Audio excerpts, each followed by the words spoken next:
coloquio. Nos acompaña Marco Potionghi, perdón, que siempre tengo la impresión de que lo pronuncio mal, y Rosa García, que ha formado parte de la película. Y bueno, os cedo la palabra. Hola, buenas tardes. Muchas gracias por venir. No había estado nunca aquí, la verdad es que no vivo en Madrid. Es un sitio referencial y bueno, muy agradable. Lo que hemos visto son los 25 últimos minutos de la película Flores bajo el hielo. Es un proyecto de 12 años que tiene una periodicidad muy clara, muy concreta, desde el 36 al 77. Desde el principio teníamos una cosa clara, y era que tenía que ser una película protagonizada únicamente por mujeres.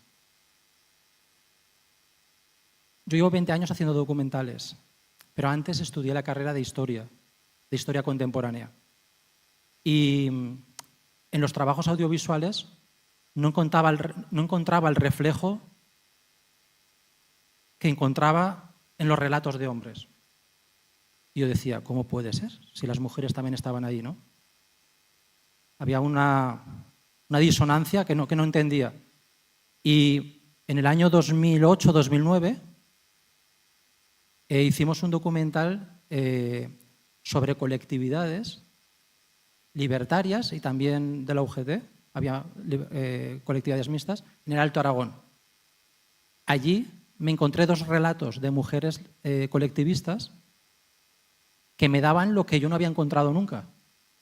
Y yo dije, joder, en el futuro haremos una película sobre este tema, porque cuando entrevistamos, a mí no me gusta entrecortar, sino que me gusta escuchar. Y el relato de ellas desbordaba lo que eran las colectividades y me contaron toda su vivencia de exilio en Francia. Bueno, a mí me dejaron apabullado porque yo no había encontrado eso nunca. Y tenía muy claro eso, que el relato tenía que ser únicamente de mujeres, porque se puede construir una historia universal, incluso más áspera. Al principio solo era sobre el primer exilio. Después de las primeras grabaciones yo me di cuenta que ya que estábamos, ¿por qué no construir un relato que realmente tocase todo? Y además que cumpliese una de las premisas de la película, que es acabar con el relato de que los años 60 y 70 fueron dulces, fueron maravillosos, fueron increíbles. Por el camino me encontré a Rosa, a más gente de la comuna, que, digamos, vertebraron todo ese final. Yo estoy súper agradecido a ellas en particular y a la comuna también en general, porque películas de memoria del primer, digamos, la primera represión, de exilio, de primera represión, se ha contado mucho, pero del final muy poco. Y todo junto, desde el 36 al 77, yo pensaba que era algo necesario. Y digamos que todo eso reúne lo que ha sido posteriormente la película. Por último, decir que la decisión de dibujar la película tampoco fue original al principio, sino que yo había pensado hacerlo de otra manera, con una técnica un poco del documental que utiliza José Luis Guerín o Isaquí Lacuesta, que es utilizar herramientas de la ficción, que es la puesta en escena, con personas reales, ensayar como si fuesen actores, y se convierte en la puesta en situación que llaman ellos. Bueno, pues ese intento fue un desastre. Fue un desastre. O sea, mis primeras grabaciones en Francia fueron torpes y no conseguí lo que yo quería. Y estuvo un año el material en el cajón y por un tema de enfermedad familiar te das cuenta, te pones las pilas y te das cuenta que la vida son 4 días y hay que sacar adelante, y decidimos eliminar toda la imagen de esas grabaciones y seguir en la idea de tomar elementos de la ficción y dibujar la película como si fuese plastilina para llegar más a los sentimientos. De alguna manera es potenciar lo que las narraciones cuentan. Y bueno, disculpad que me haya alargado, pero la película, si por algo también creo que es importante, es por dar voz a las protagonistas. Yo creo que eso es lo más importante y ya me retiro. Gracias.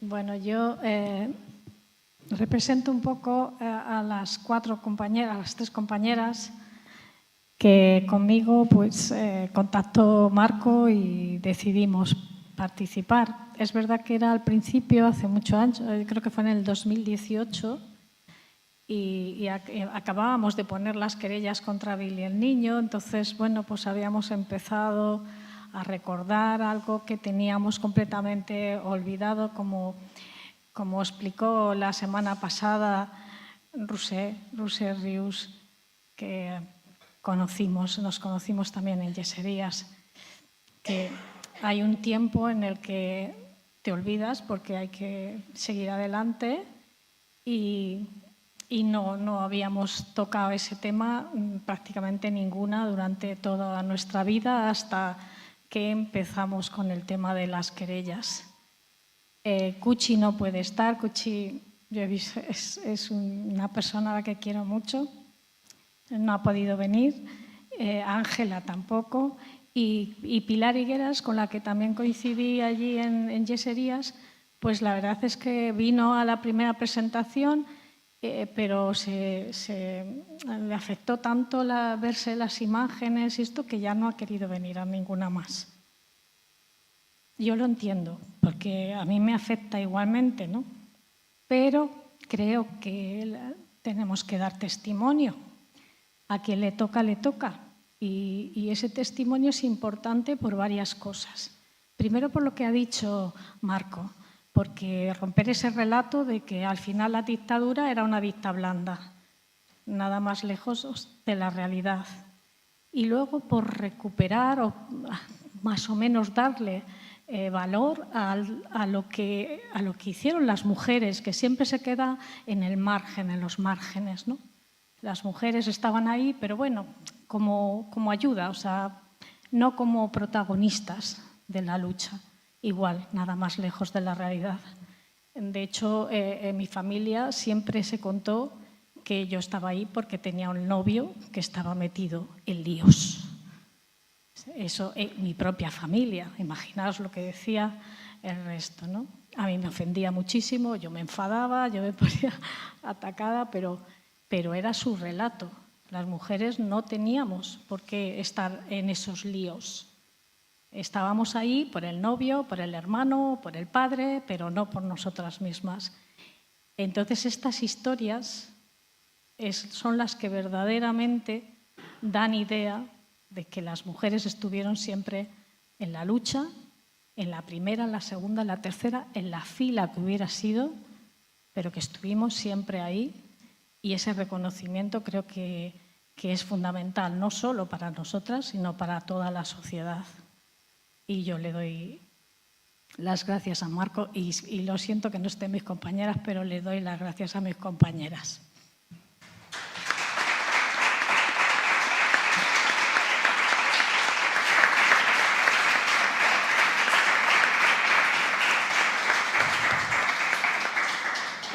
Antes de daros la palabra, comentaros que Flores Bajo el Hielo sigue haciendo una ruta de cines, que podéis entrar en su Instagram, que ellos habitualmente suelen poner dónde se está proyectando la película, por si queréis verla entera. O sea, porque aquí hemos visto los últimos 20 minutos, pero ya os digo que la película entera pues, es bastante especial. Y nada, paso el micrófono a mi mujer del micro y si tenéis preguntas.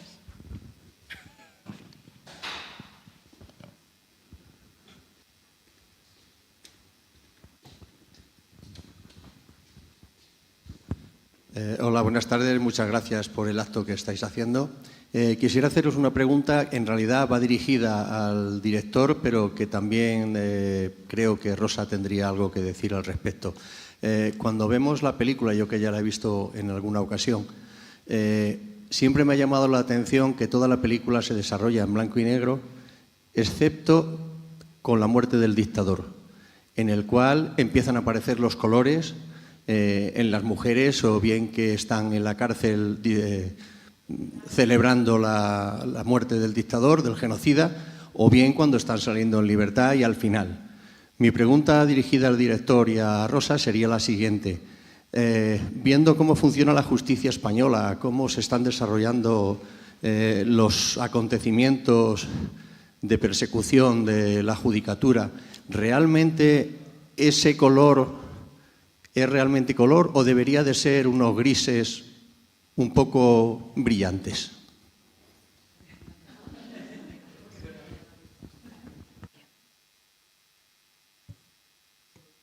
Gracias por la pregunta. Vamos a ver. Yo te planteo como decisión estética durante la película, que no tiene que ver con lo que tú planteas a futuro. Es una película en blanco y negro, como decisión estética, pero que el color está en dos líneas. Una sería el relato del sueño, el relato de las apetencias, de lo que les gustaría o que fuera, pero no es. En la película, que esa parte no la habéis visto, hay una niña que nace en noviembre del 38. Su padre está ya camino de Alicante, donde se suicida el último día de la guerra. Ella nace en noviembre del 38 y mes y medio después cruza los Pirineos en brazos de su madre, bajo las bombas de los aviones italianos y sobre la nieve. Y cae en un campo de concentración francés, lo que llaman ellos los franceses campo de internamiento, campo de concentración francés. Y todo su primer año de vida es en un campo de concentración francés. A ella, aparte de todo lo que roban a los demás, le roban hasta el propio idioma, y sus secuencias son en color y hablan francés. Ese color es un color onírico. Tenemos las referencias pictóricas de la obra de Chagall, de Marc Chagall, y todo es el mundo de los sueños, porque muchas veces está soñando y su madre le acuna. Está basado en Ceica Viñuales, que era mi tía, que falleció ya, y que le ocurrió todo esto, y que toda su vida vivió con el ansia de en algún momento poder recuperar a su padre, un padre que no conoció nunca, y está presente durante toda la película. El mundo de los sueños, el mundo de lo imposible, de lo que ella siempre soñó con tener. Esa es una parte. La otra parte del color amanece cuando hay atisbos de, no te digo de libertad, de que aminore la represión, atisbos de que el dolor acabe. Aparece cuando el barco Stambrook, y aquí está Elia Gabaldá, la hija de Elia González, que es una de las niñas que se suben en Alicante al Stambrook y llegan a Argelia. Es de las secuencias más oscuras, la noche del Stambrook, azotado por las olas y por la lluvia, cuando amanece el sol y se ve a lo lejos Orán. Es un color anaranjado porque de alguna manera pueden tener un futuro. Y esa familia tuvo 10 años de futuro fuera del franquismo, ¿no? Aparecen otras. Bueno, son esas dos claves que están alejadas de lo que tú planteas, que es muy sombrío. Es muy sombrío, pero siempre cuando yo me pongo así, Rosa dice, pero hay que seguir luchando, esto no puede ser tan negativo. Yo me voy bajando y ella, que lleva años luchando, pega ahí un subidón energético y siempre hay que escucharle. No, lo que pasa es que yo no creo que haya que separar, es que no se debe separar la represión de la lucha, porque van juntos, una cosa es consecuencia de la otra. Entonces, a mí me gusta más reivindicar la lucha, me da más ánimo, me da más valor reivindicar la lucha que hubo desde el minuto 1 contra la dictadura, bueno, desde el minuto 1 del golpe de Estado, 3 años de resistencia al golpe de Estado fascista. Es que es para valorarlo, fueron 3 años lo que tardaron con todas las brutalidades, con los bombardeos, etcétera, con el hambre. Estamos viendo lo que pasa en Gaza, pues lo que pasa en Gaza pasó aquí.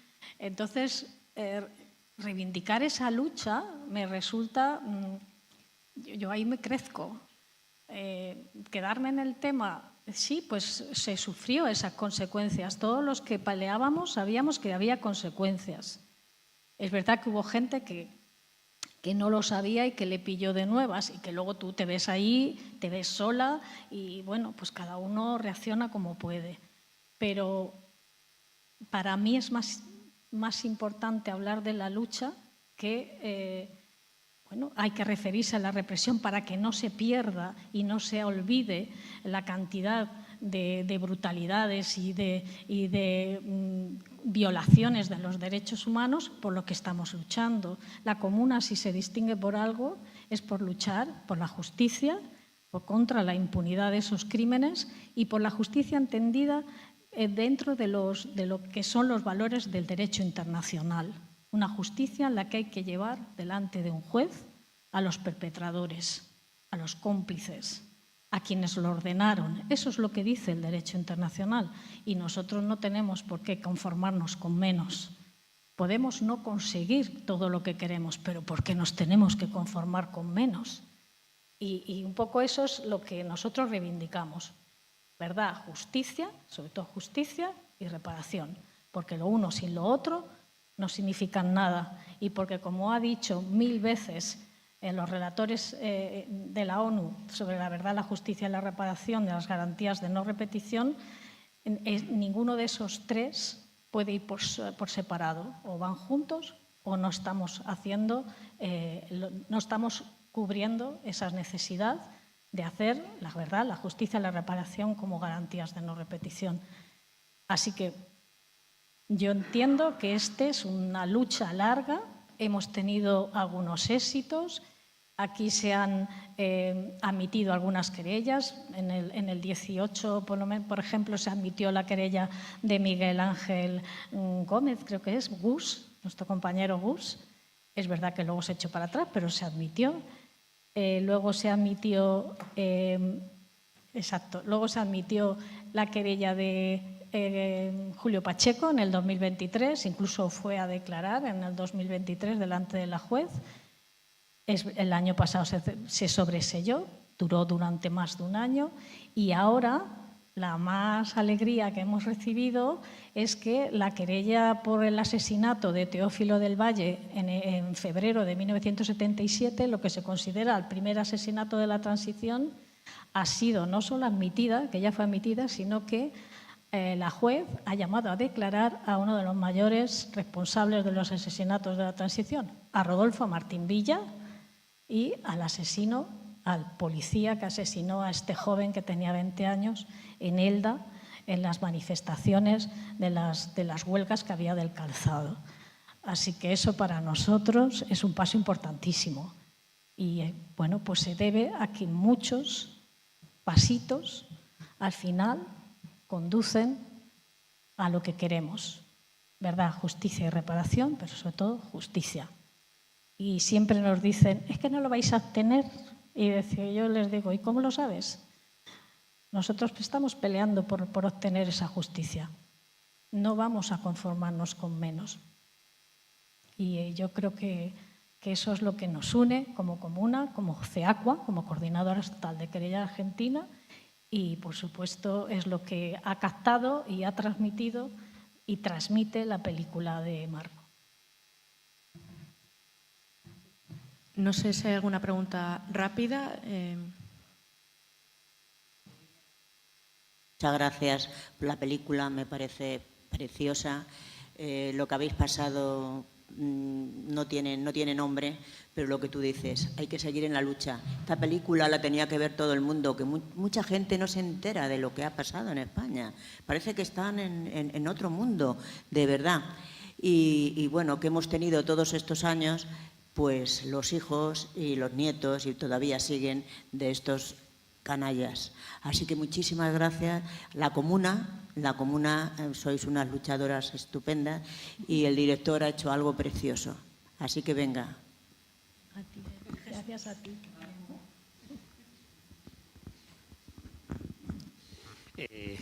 Más sobre el color que ha dicho Juan Carlos. Me parece muy bien el blanco y negro que habéis elegido, porque es que representa en realidad lo que fue no ya el franquismo en su conjunto, ni los años de la guerra y la posguerra, sino incluso el final del franquismo. Es que se ha construido una imagen completamente falsa del final del franquismo. Los años 70 fue un tiempo de plomo, o sea, fue un tiempo frío, o sea, y luchar contra Franco no era divertido. O sea, esa imagen falsa que han construido algunas series de televisión, que yo, en fin, hubo una que tuvo mucho éxito en su día, que parecía que la gente se lo pasaba fenomenal en las manifestaciones. Pues no, en las manifestaciones aquellas la policía disparaba con balas de plomo, y mataba gente. A mí me detuvieron la primera vez porque el día anterior habían asesinado a 2 obreros en una manifestación disparándoles con balas, y fuimos a manifestarnos. Ese fue el final del franquismo, pero se ha blanqueado, se ha adulcorado. ¿Por qué? Porque sobre ese final del franquismo se ha construido la monarquía. O sea, es así. O sea, el final del franquismo, el final de la dictadura son los cimientos de la monarquía, y no se puede vender que este sistema que tenemos se construyó sobre una dictadura sangrienta, es heredero de una dictadura sangrienta. Hay que vender que, bueno, pues que aquello ya no era lo que era al principio, que en el fondo ya se abría la mano al final. Vamos, el final del franquismo fue un tiempo durísimo. Los años 70 y sobre todo los últimos años antes de morir Franco. Es el Tribunal de Orden Público el mayor número de causas abiertas, de gente procesada, el mayor número de años de condenas fueron en los años 74, 75, incluso en el 76 hubo un montón de años de condenas del Tribunal de Orden Público. O sea, eso desdice completamente ese relato. Y luchar en esos años no fue nada fácil, porque siempre se ha pintado como los crímenes del franquismo, los horrores de la posguerra, pero se ha olvidado absolutamente lo que se sufrió en el final del franquismo para acabar con la dictadura. O sea, eso se ha olvidado. Yo creo que esta película lo reivindica porque da voz a unas mujeres que precisamente se jugaron el tipo en esos años. Y además, precisamente, da voz a las mujeres a las que se suele olvidar muchísimo en el tema de la lucha antifranquista. Muchas gracias.